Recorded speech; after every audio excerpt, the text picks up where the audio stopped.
Salam damai dan sejahtera di dalam nama Tuhan Yesus Kristus. Firman Tuhan yang kita akan renungkan bersama dari Mazmur 99 ayat 1 sampai dengan ayat yang kelima. Demikianlah firman Tuhan. Tuhan itu Raja, maka bangsa-bangsa gemetar. Ia duduk di atas kerub-kerub, maka bumi goyang. Tuhan itu maha besar di Sion, dan ia tinggi mengatasi segala bangsa. Biarlah mereka menyanyikan syukur kepada namamu yang besar dan dahsyat. Kuduslah ia, Raja yang kuat, yang mencintai hukum. Engkaulah yang menegakkan kebenaran, hukum dan keadilan di antara keturunan Yakub. Engkaulah yang melakukannya. Tinggikanlah Tuhan, Allah kita, dan sujudlah menyembah kepada tumpuan kakinya. Kuduslah ia. Demikianlah firman Tuhan, berbahagialah kita yang menyimpan, mengerti, dan melakukan kehendak-Nya. Sebelum bersama kita merenungkan firman Tuhan ini, mari kita berdoa kepada Allah di dalam nama Tuhan Yesus. Mari kita berdoa. Bapa di surga, kami sudah membaca dan membuka firman-Mu. Kami mohon buka hati dan pikiran kami untuk mengerti firman-Mu, dan kami mau melakukan kehendak-Mu. Dalam nama-Mu Tuhan Yesus kami berdoa. Amin. Bapak, Ibu, Saudara yang kasih dalam Kristus, firman Tuhan ini mengajak kita untuk mengakui bahwa Tuhan itu Raja. Jadi bukan pesuruh, bukan yang disuruh-suruh, atau pengawal seperti seseorang yang membutuhkan kawalan, tetapi dia adalah Raja. Raja berarti yang punya otoritas, punya kuasa, punya kekuatan. Dan Tuhan adalah Raja untuk selama-lamanya, kekal dari kekal. Artinya dia memerintah. Pemerintahannya bersifat rohani. Pemerintahannya atas bumi dan segala isinya. Pemerintahannya atas bangsa-bangsa yang ada.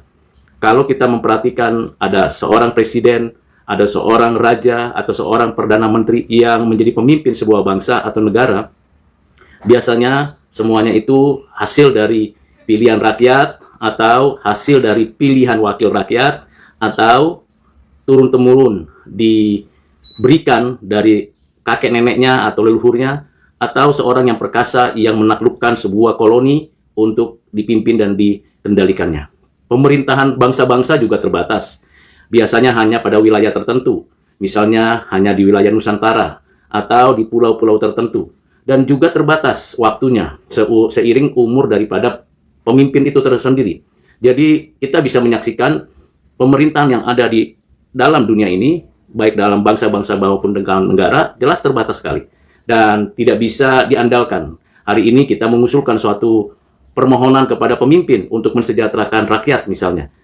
Belum mulai dilakukan suatu rekonstruksi, pembangunan, atau pementasan kemiskinan sehingga menjadi rakyat yang sejahtera, sudah diganti. Belum selesai program kegiatan yang sudah dirancang, sudah diganti. Dan itu sering terjadi di mana-mana. Tetapi berbeda dengan pernyataan dari Pemazmur pasal 99 ini, bahwa Tuhan itu Raja, ini menyatakan satu status yang kekal, yang memerintah alam semesta, yang memerintah bumi dan segala isinya, dan yang memerintah segala bangsa. Jadi kalau ada presiden, ada raja, ada perdana menteri, ada pemimpin-pemimpin bangsa yang bisa menjadi pemimpin dalam batas waktu tertentu, dengan situasi kuasa tertentu, tetap berada di dalam otoritas Allah. Allah berdaulat atas pemerintah yang ada, menaikkan maupun menurunkan. Rakyat hanya sebagai sarana untuk menyatakan kehendak Allah. Jadi adalah salah dan adalah tidak benar kalau dikatakan suara rakyat adalah suara Tuhan. Itu salah dan keliru sekali. Suara Tuhan adalah suara Tuhan. Rakyat adalah manusia yang berdosa, yang punya keinginan masing-masing dengan komunitasnya masing-masing.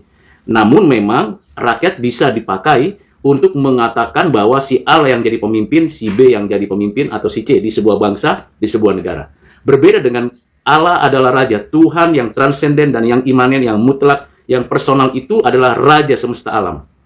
Yang memerintah dan dia dipuji, dimuliakan. Dan para kerub, malaikat-malaikat, itu sungguh memuji, memuliakan Tuhan. Sungguh benar, nyata, tidak ada yang seperti dia dari selama-lamanya sampai selama-lamanya.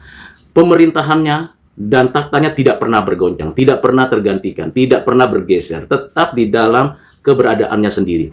Tuhan itu maha besar, ia tinggi mengatasi segala bangsa. Ini yang saya sebutkan tadi, dia melampaui segala pemerintahan yang ada. Pemerintahan Anda boleh silih berganti, boleh mengerjakan ini dan itu, tapi pada waktunya berhenti. Di mana para kaisar kerajaan Romawi sekarang sudah hilang. Di mana semua para Firaun dalam kerajaan Mesir semua sudah hilang. Di mana kekaisaran Tiongkok di masa lalu yang begitu gilang gemilang sudah berhenti. Di mana orang-orang hebat di Eropa, di Amerika, di Australia, di Afrika, di Asia, semua sudah berhenti. Semua berakhir. Itulah raja-raja bumi. Dan siapa yang mengangkat, siapa yang menghentikan, dan siapa yang mengerjakan semuanya itu pada waktunya. Tuhan adalah Raja yang memerintah itu. Jadi saudara yang kekasih di dalam Kristus, pengenalan akan Tuhan adalah Raja membuat kita gentar dan gemetar dan tidak boleh menaruh pengharapan pada manusia, terutama juga pada orang-orang yang tidak percaya sama Tuhan. Kita tidak boleh menaruh pengharapan. Apalagi kita bergantung sepenuhnya pada pemerintah, pada pemimpin bangsa. Kita mendoakan mereka supaya mereka takut akan Tuhan, supaya mereka tidak melenceng, meleset ke kanan, ke kiri, tapi benar-benar menyelenggarakan keadilan, kebenaran, kesucian, dan mensejahterakan rakyat. Kita pun sebagai orang percaya didorong untuk berpartisipasi, meningkatkan kualitas kehidupan kita, dan mensejahterakan kota di mana kita berada. Karena itu, itulah kegentaran kita kepada Tuhan. Biarlah mereka menyanyikan syukur bagi namamu yang besar dan dahsyat. Ya, kita bersyukur mengenal Allah karena Allah mengenalkan dirinya kepada kita. Karena tidak semua orang dapat mengenal Allah. Dan tidak semua orang mau taat kepada Tuhan yang Raja adanya. Bukan hanya Raja semesta alam, tapi Raja anugerah yang memberikan kepada kita kemampuan untuk datang kepadanya dan sujud kepadanya dan mampu menyanyikan syukur. Kalau kita mampu menyanyikan syukur, itu karena anugerah Tuhan. Karena Raja memberikan belas kasihan. Karena Raja memberikan ruangnya, kehadirannya dijumpai oleh setiap umatnya. Kita adalah umatnya, kita adalah warga kerajaannya. Sebagai warga kerajaannya, patutlah kita hidup kudus sebab Raja kita, Raja yang kudus. Kuduslah kamu sebab aku kudus, demikian firman Tuhan. Jadi saudara dan saya dituntun, diarahkan untuk hidup kudus. Raja yang kuat yang mencintai hukum. Ini menjadi kesulitan besar karena kita menemukan fakta sejarah. Ada banyak pemimpin bangsa, ada banyak negara, ada banyak orang-orang yang sudah dipilih rakyat atau meneruskan garis kepemimpinan orang tuanya atau dia mendapatkan suatu otoritas untuk menjadi pemimpin. Ternyata di masa pemerintahannya tidak mencintai hukum, bahkan mengkhianati hukum, baik itu hukum positif, terlebih lagi hukum keadilan Tuhan. Dan ini yang sangat mengenaskan sehingga tidak adanya keadilan di negeri. Itu sebabnya saudara, doakan pemerintahmu, doakan para pejabat supaya mereka mencintai hukum. Jangan menggunakan hukum untuk kekuasaan. Jangan memanfaatkan hukum untuk menindas rakyat. Jangan memanfaatkan peraturan-peraturan untuk menyengsarakan rakyat. Karena kalau demikian, orang-orang seperti itu pasti dimurkai Tuhan dan berada dalam hukuman Tuhan. Saudara yang kekasih dalam Kristus, di sini Tuhan mengajak kita melalui Mazmur 99 ayat yang keempat bahwa Tuhan itu mencintai hukum. Raja kita mencintai hukum. Jadi orang Kristen bukan orang legalisme yang apa-apa ikuti aturan terus kaku begitu, tidak ada dinamikanya. Tetapi orang Kristen juga bukan orang yang liar, bebas, sesuka hati, tidak demikian. Seperti yang Tuhan katakan kepada Adam dan kepada manusia, makanlah buah yang ada di taman ini dengan bebas. Kata bebas ini memberikan indikasi bahwa kita diberikan suatu kepercayaan untuk menikmati berkat Tuhan. Tetapi kata bebas ini juga mesti dipahami bahwa itu pemberian dari Tuhan. Kalau kebebasan itu diberikan oleh Tuhan dan kita memanfaatkannya, maka ada batasan. Batasannya jelas, jangan makan buah pohon pengetahuan yang baik dan yang jahat yang ada di tengah taman. Artinya saudara, ada batasan yang dikaruniakan Tuhan untuk kita menikmati karunia kebebasan itu. Demikian juga seharusnya para pemimpin, para presiden, para raja, orang-orang penting di pemerintahan. Engkau punya kebebasan, engkau punya otoritas, tetapi hukum yang digunakan jangan engkau gunakan untuk menindas rakyat, untuk menyengsarakan rakyat. Tetapi cintailah firman, cintailah hukum, dan membuat rakyat sejahtera, bertindaklah adil. Masakan koruptor jelas melakukan tindakan kejahatan hanya dipenjara 5-10 tahun. Sementara pencuri ayam atau dia pencuri barang tertentu hanya untuk makan karena memang tidak ada tempat bekerja dan tidak ada lapangan bekerja, lalu dihukum lebih daripada orang yang korupsi. Ini kan tidak adil, tidak adil. Jadi saudara, mari kita lihat, banyak sekali kita lihat peraturan-peraturan itu hanya tempelan tetapi tidak dilaksanakan. Beda dengan apa yang dinyatakan Tuhan. Tuhan adalah Raja yang kuat yang mencintai hukum. Engkaulah yang menegakkan kebenaran. Ya, hanya Tuhan.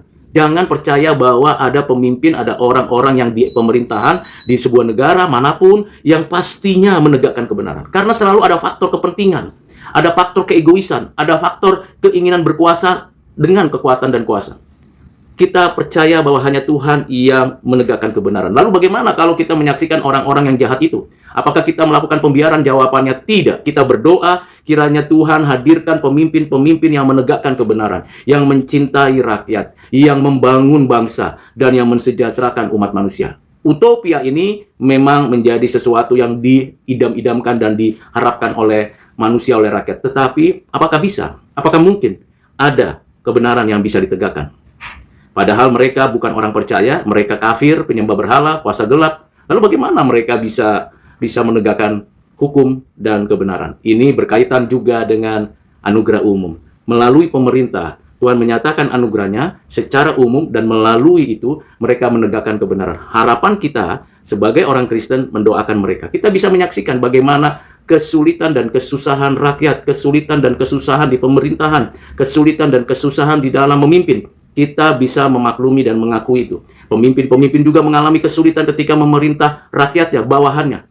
Rakyat juga mengalami kesusahan untuk menjalani kehidupannya. Lalu apa solusinya? Bersandarlah kepada Tuhan, kerja lebih baik, kerja lebih benar, kerja lebih adil, kerja sesuai dengan pengaturan, tetapi bukan legalisme dan bukan liar. Di sana kita dinamikanya ada dalam kehidupan kita sehari-hari.